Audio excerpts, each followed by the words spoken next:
1967 সালে আরব-ইসরায়েল যুদ্ধ চলাকালে একটি মার্কিন গোয়েন্দা জাহাজে আচমকা হামলা চালায় ইসরায়েলি বাহিনী। প্রায় 40 মিনিট ধরে চলা এই নির্মম হামলায় প্রাণ হারান 34 জন মার্কিন নাবিক। আহত হন আরও 172 জন। পরে ইসরায়েল এই ঘটনাকে ভুলবশত বলে দাবি করলেও এক মার্কিন সাংবাদিকের উদ্ধার করা অডিও বার্তায় ভিন্ন চিত্র উঠে আসে। সেখানে শোনা যায়, ইসরায়েলি পাইলটরা হামলার আগেই বুঝতে পেরেছিলেন জাহাজটি মার্কিন। তবুও কমান্ড সেন্টার থেকে আক্রমণের নির্দেশ দেওয়া হয়েছিল। এরও আগে 1954 সালে মিশরে একাধিক বোমা হামলার পরিকল্পনা করে ইসরায়েলের সামরিক গোয়েন্দা সংস্থার একটি গোপন ইউনিট। টার্গেট ছিল মার্কিন সাংস্কৃতিক কেন্দ্র, ব্রিটিশ স্থাপনা, সিনেমা হল ও লাইব্রেরি। পরিকল্পনা ছিল হামলাগুলো এমনভাবে চালানো যাতে দায় পড়ে মিশরের মুসলিম ব্রাদারহুড বা কমিউনিস্টদের উপর।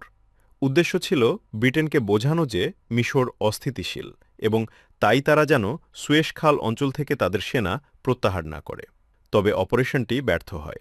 মিশরীয় গোয়েন্দারা পুরো নেটওয়ার্ক ধরে ফেলে।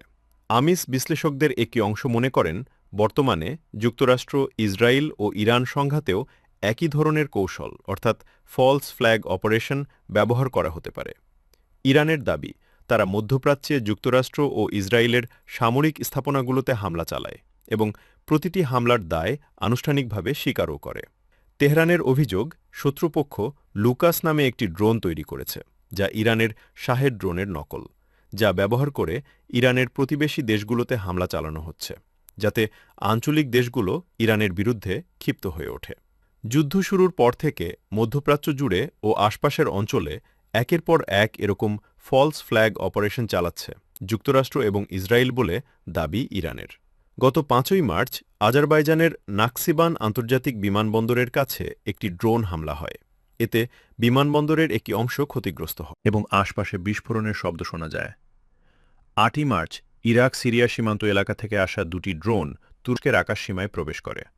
একটি ইনসিরলিক বিমান ঘাঁটির কাছে ভূপাতিত করা হয়।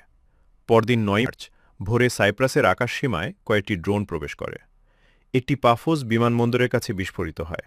আরেকটি সাইপ্রাসে অবস্থিত ব্রিটিশ রয়্যাল এয়ারফোর্সের প্রধান বিমান ঘাঁটির দিকে অগ্রসর হলে সেটিও প্রতিরক্ষা ব্যবস্থার মাধ্যমে ধ্বংস করা হয়। 10ই মার্চ ইরাকের কুর্দিস্তান অঞ্চলের একটি তেল শোধনাগারে ড্রোন হামলা চালানো হয়। 11 ও 13ই মার্চ ওমানে জ্বালানি স্থাপনায় হামলার পাশাপাশি একটি তেলবাহী জাহাজে বিস্ফোরণের ঘটনা ঘটে। 12ই মার্চ কুয়েত আন্তর্জাতিক বিমানবন্দরের রাডার ও প্রযুক্তিগত সরঞ্জামে হামলা চালানো হয়। 14ই মার্চ ড্রোন ও ক্ষেপণাস্ত্র হামলা চালানো হয় সৌদি আরবের দুটি তেল শোধনাগারে। সবশেষ 15ই মার্চ সংযুক্ত আরব আমিরাতে একটি ড্রোন হামলায় বিমানবন্দরের কাছে আগুন লেগে যায়। ইব্রাহিম জলফাকারি দাবি করেছেন, প্রতিবেশী দেশগুলোতে যেসব হামলার ঘটনা ঘটছে সেগুলো ইরানের কাজ নয়।